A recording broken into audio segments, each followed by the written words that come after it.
I think that's maybe what the Apostle Paul meant when he said, pray without ceasing. So this idea that our thoughts are prayers, is that really true?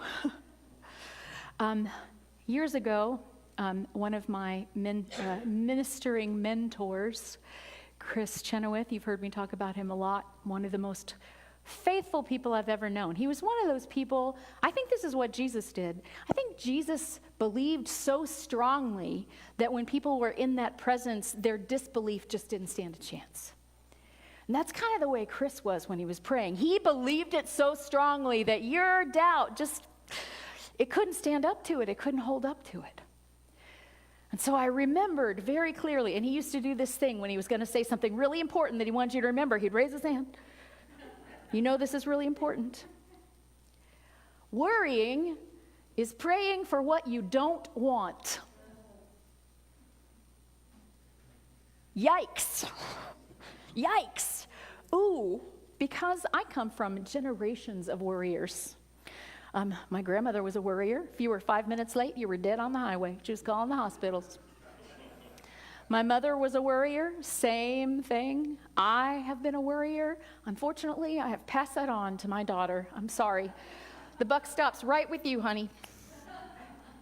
But I realized how much of my time I spent ruminating and worrying, and how little of my time I spent believing in, thinking about, holding space for the world that I wanted, the things that I wanted to happen, as if somehow worrying could inoculate me against bad things happening.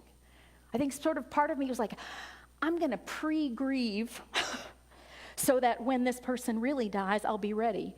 Have you ever pre-grieved anyone and then felt ready when they died? It doesn't work. It really doesn't work. And so what I've learned over the years is during this time that we have, let's try to really pay attention to what is there for us. And I've had this really beautiful opportunity, I'm going to cry, this last couple of weeks as my 14-year-old beautiful lab golden retriever, Molly, who was just the prettiest girl. She would come occasionally and say, can you tell me I'm the prettiest girl? And we would say, yes, you are the prettiest girl. She passed away this week. And we've been knowing this is coming for a while. 3 years ago, they told us she had 2 months to live. So during this last almost 3 years, we have just really focused on not the fact that she was going to die, but on the fact that we still had her with us. And we would celebrate her and tell her how pretty, how very, very pretty she was. She wasn't smart. We didn't tell her that. I want to be honest, she was pretty. That was her gift to the world. Pretty and sweet and sweet. And so I heard the other day somebody say, you know, a good ending is at least as likely as a bad ending, right? At least as likely. So why do we want to focus on the bad ending? Why do we do that? We do, something in us tells us I'm going to be ready for it. No, it doesn't even work that way. So let me define prayer for you, as Webster does. A devout petition or spiritual communion to or with God, or an object of worship. Second definition, an evolving means of interacting with God in the form of petitioning or thanking. Now, in New Thought, in the Church of One Love, we don't beg God for things. We don't petition, please, please, please, God.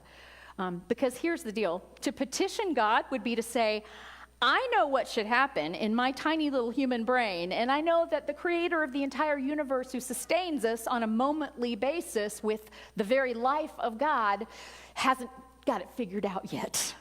So let me tell you what it is that needs to happen. And yet, what we believe prayer is here is the communion with Spirit, where we take time to go within, to touch that Spirit within us, to touch that Spirit of the whole universe, to touch that Spirit, and to let the desires of our heart be known. That's okay. We get to want things. I used to think you didn't get to want things. I think I was taught that as a child. Don't want anything, you know? And then when you don't get anything, You'll be okay. And if you do get something, you'll be pleasantly surprised. Don't want anything. No, that's not what we're saying. You get to want what you want, and you get to hold space for the fact that there is more going on than you will ever be able to see from your own personal perspective. The way I like to think of it as we have this 80 billion piece jigsaw puzzle, right? And each of us is given one tiny little crooked piece. And we have no idea where that fits in. We have no idea where that fits in. So time in communion where we can let the desires of our hearts be known and to align ourselves with the truth that there is something greater going on and to open ourselves to the good that is available for us. Not to make good happen, but to know that good is always happening in every moment. Everything is holy now. We decide. It's either all sacred or none of it's sacred. You get to decide, or you can decide this is sacred and this is not. Who are we to pick and choose, right? So we get to decide. If everything is going to be holy, that's totally up to me. Or if nothing is going to be holy, that's totally up to me. Or if I want to say, well, some things are holy to me, but that person doesn't think anything's holy, and so I'm going to focus my attention on that person because that offends me. By all means, let's focus our attention on what offends us, right? That's as good as worrying, at least. Because when prayer is powerful, not because we change God's mind. Now, God was going to let that person die, but now I've convinced God to let Molly live for another 3 years. No, I didn't.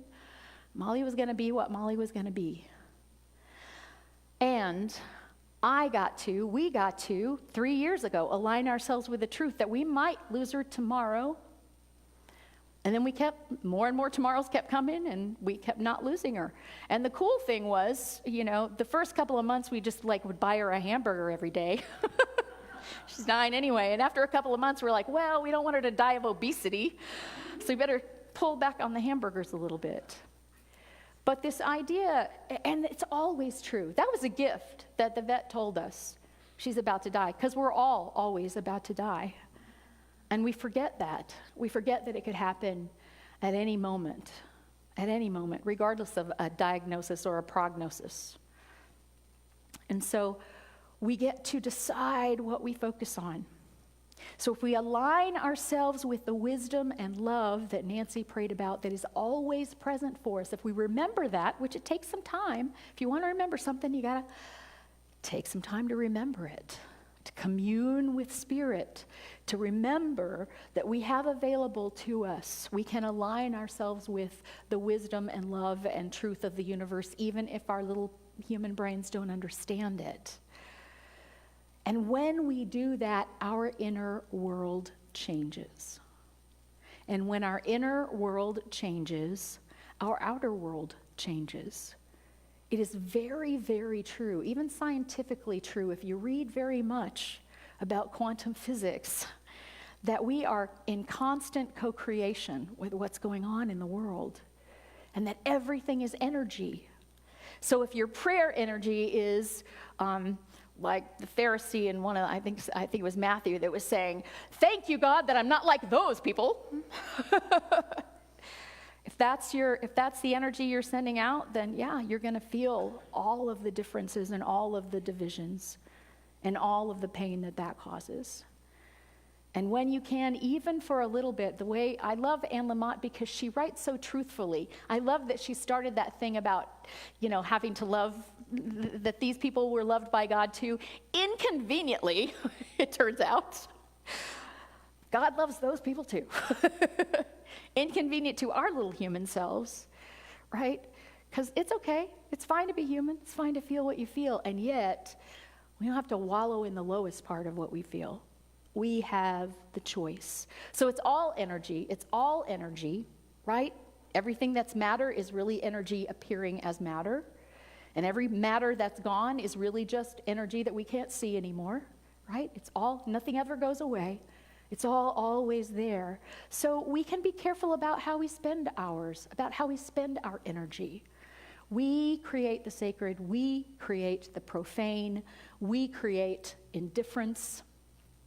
It's our choice what we align with.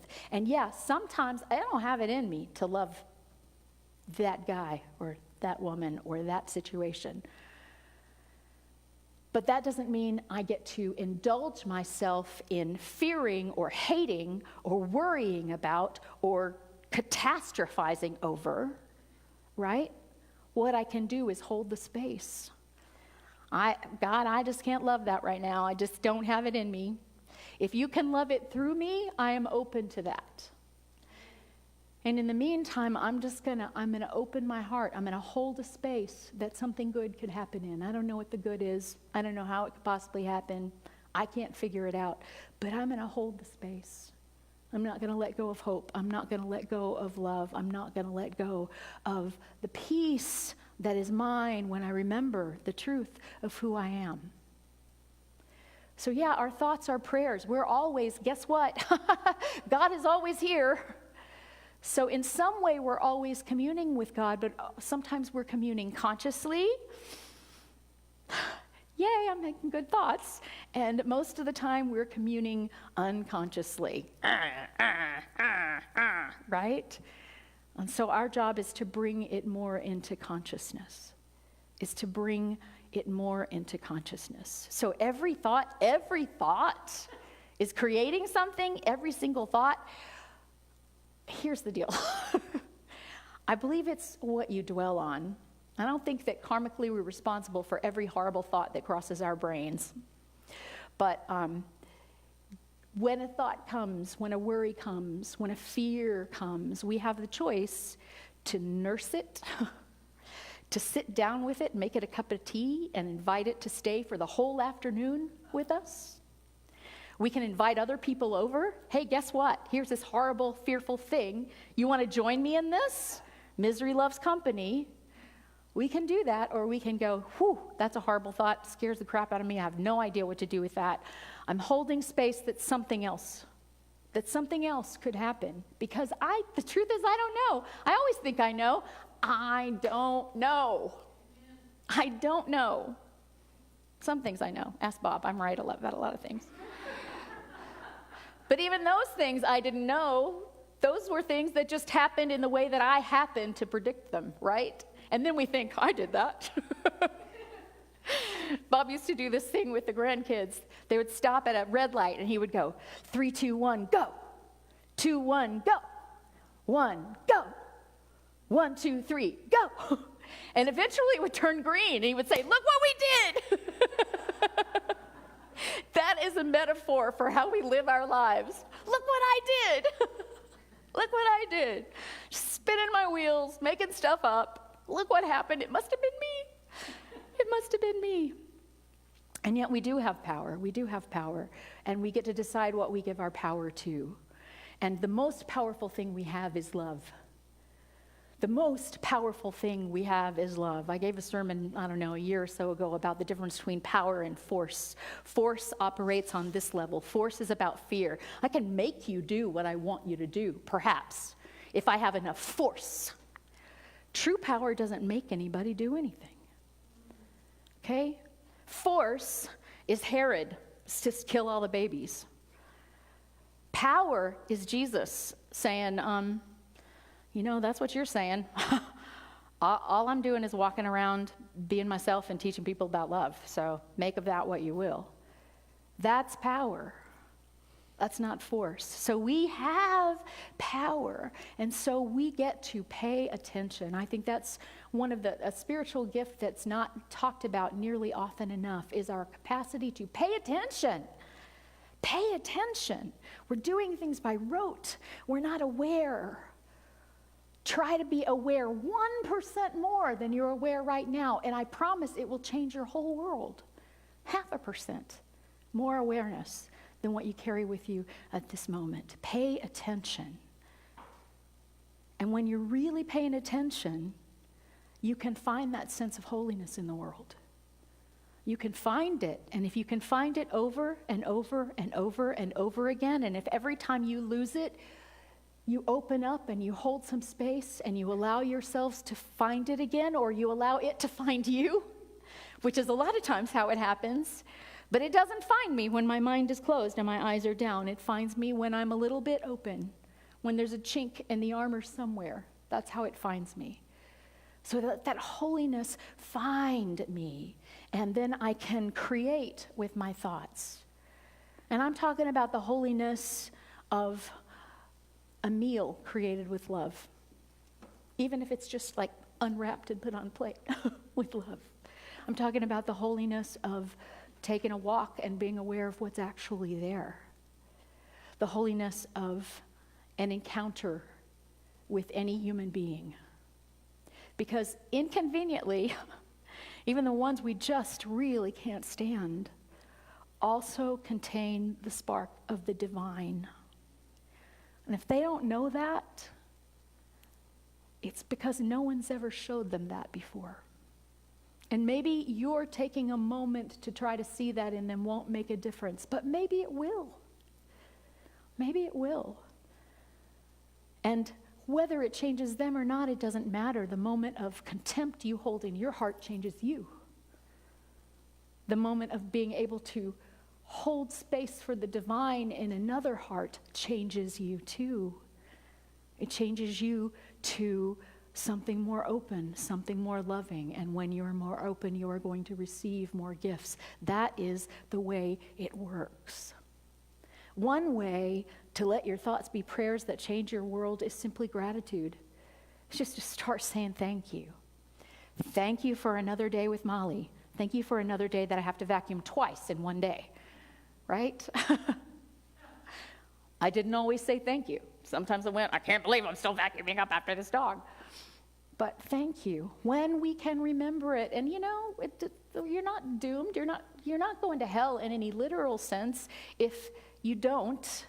But you are allowing some hell into your life, in a sense, when you don't. When you don't look for the good, the divine, when you don't give thanks, when you're not aware of the good. The good is there. Sometimes it's harder to see than at other times, but it's always there. So here's a question. Can you use negative energy for a good cause? I think you can use negative energy to force a temporary change in the outer that will then immediately go back to what it was before. But your positive energy, your love, is the only power that actually changes things. You have the power to change your life, as the song says. We have the power to change our lives. Beautiful Buddhist teacher Pema Chodron says, the way you live is the way you're going to die. Your propensities are here. And unless you do something to change your propensities, then you will carry them on with you on the day of your death. Think about that for a minute. We have a tendency to go, well, I'm going to be better tomorrow. I'm going to get enlightened on down the line. But whatever my propensity is today, that's going to be my propensity for all the tomorrows unless I do something different today. Today is the only thing I can do something different. Another way to say that is the present is the future. So the only way to change the future is to change the present. And I'm not talking about forcing other people to change what they're doing in the present. I'm talking about giving yourself the power of love to change how you perceive yourself in the world and how you act in the world on a daily basis. So we hold the space for good, and perhaps it's helpful to hold the space knowing that if we cannot figure out how it's good, we can maybe trust that in some way it's for the ultimate good of all. You know? Is that possible? Is surgery good? It's painful, it's horrible, man, we cut people open and play with their inside parts. I've had it done to me several times. And yet, eventually, those who can't walk are walking again. Those who can't play drums will be playing drums again. In just a few weeks. In just a few weeks. So the question is, what do you feed? What do you give your attention to? What do you nurture? What do you spend time with? What do you make tea for? That's my favorite. It's like, okay, here's this thought. Am I gonna sit down and make it a cup of tea and have some Girl Scout cookies with it? Or am I gonna go, okay, thought, that's you. I get where you're coming from. I'm not gonna give you my time. My time is too precious to spend on you right now. Because garbage in, garbage out. Beauty in, beauty out. I like those little pithy slogans that can remind me. If I'm taking it in and it makes me feel like garbage, then I'm going to be giving out garbage to the world. And if I'm taking it in and using the alchemy of my love to either change it to good or to hold the space that some good could come that I can't see, then there's beauty out. And when I open enough to take the beauty in, then beauty's going to be what's out. Because the best is just as likely. Thinking the worst doesn't prepare you. It paralyzes you. It paralyzes us. So I'm going to leave you with this thought. Since we're coming into the season of Easter, as Nancy mentioned, Jesus the Christ said in a way that really perturbs a lot of people, when someone slaps you on the right cheek, turn and offer your left. Turn the other cheek. You mean if they're beating me up, let them beat me up some more? I think what's really meant there is change the energy. Change the direction. Don't stay there for abuse, but fighting back on the abuse is staying in the same energy. Turning away is changing the energy. And so if that's helpful, maybe take that through your week. I will try to take that through my week this week. I've been thinking about, I write a sermon title and then it comes Monday morning and I think, I have to actually say something about that in a week. And I started thinking about it all week and reading about it and letting it work on me. And that's something I've been letting work on me. Am I going to be in despair or am I going to change the energy?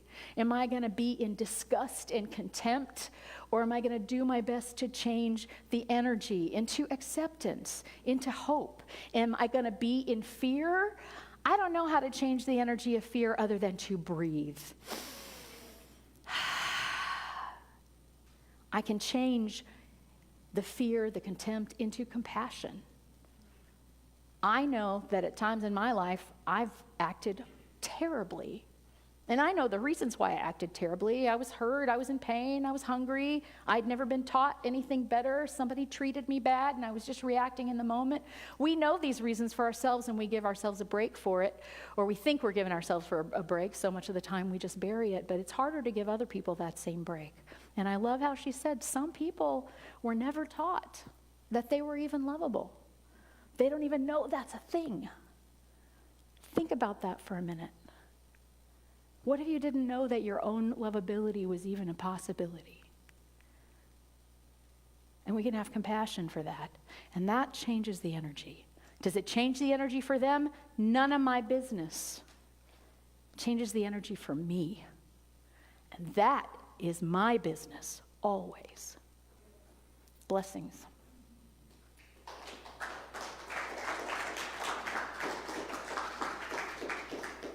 So we're just going to take that into a meditation for a moment.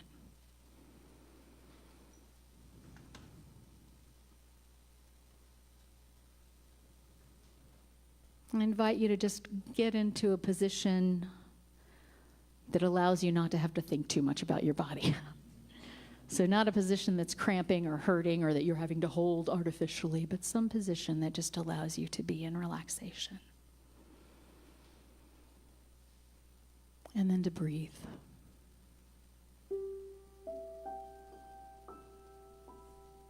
We're always breathing, but we forget.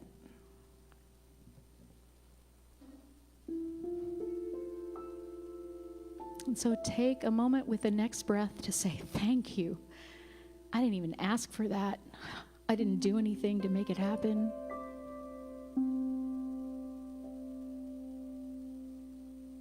I I just felt the need to breathe, and there it was.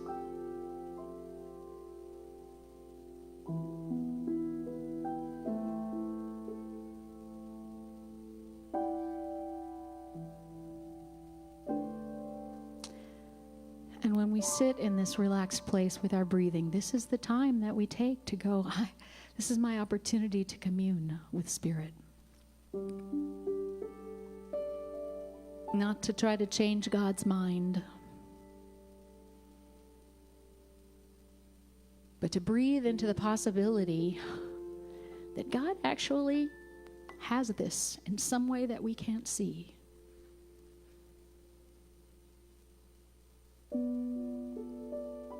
And then to consciously and purposefully hold space for a good that we may not even be able to imagine.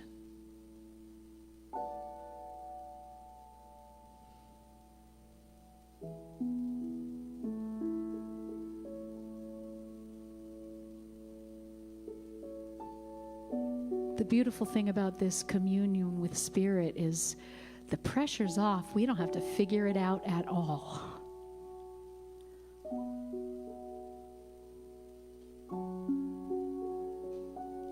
When we try to figure things out, it's so that we can apply force to them.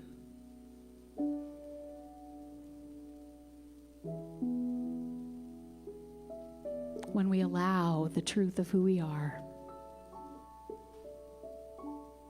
to simply commune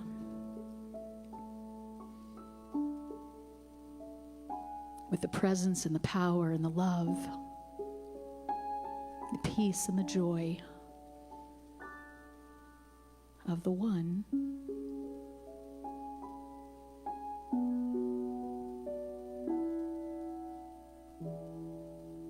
then we are resting in our power. Then we allow love to have its way with us.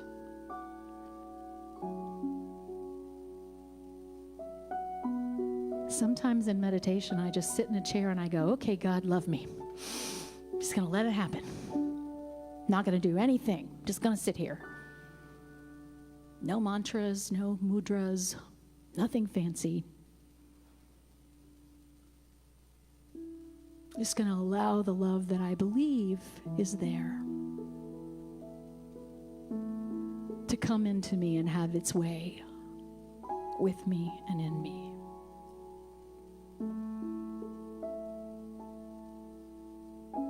And if you don't have a strong faith to believe the love is there, perhaps you can just hold the space to believe that the love could be there, and that the only way to ever know is to allow it.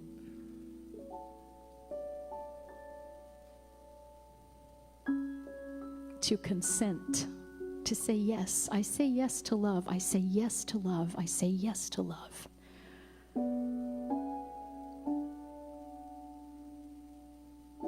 And the more we spend some time saying yes to love, the more likely we are, when we're not paying attention, to be able to go more quickly to the yes to love, to changing the energy.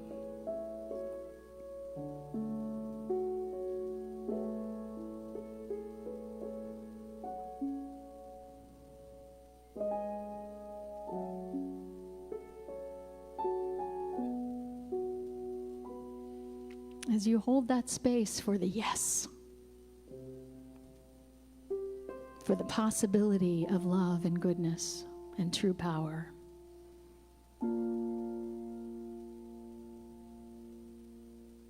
know that simply holding that space will change you.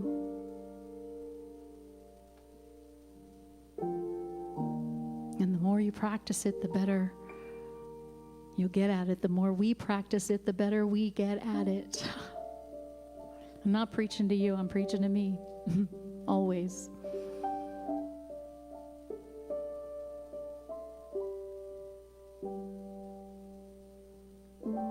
And eventually we will come to know as we do in this moment of remembrance, we'll get more and more moments of remembrance and come to know that we can change the energy.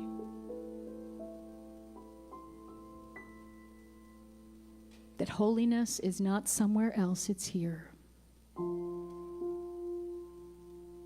It's not something else, it's this.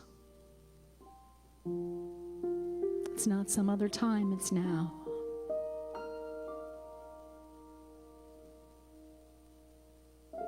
And another word for holiness is simply wholeness. And so we rest in our wholeness.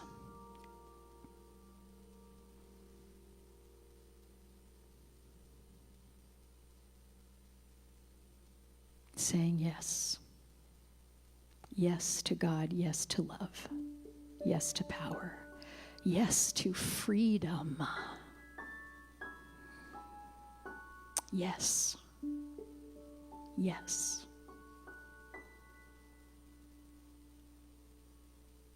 Yes. And so it is. Amen.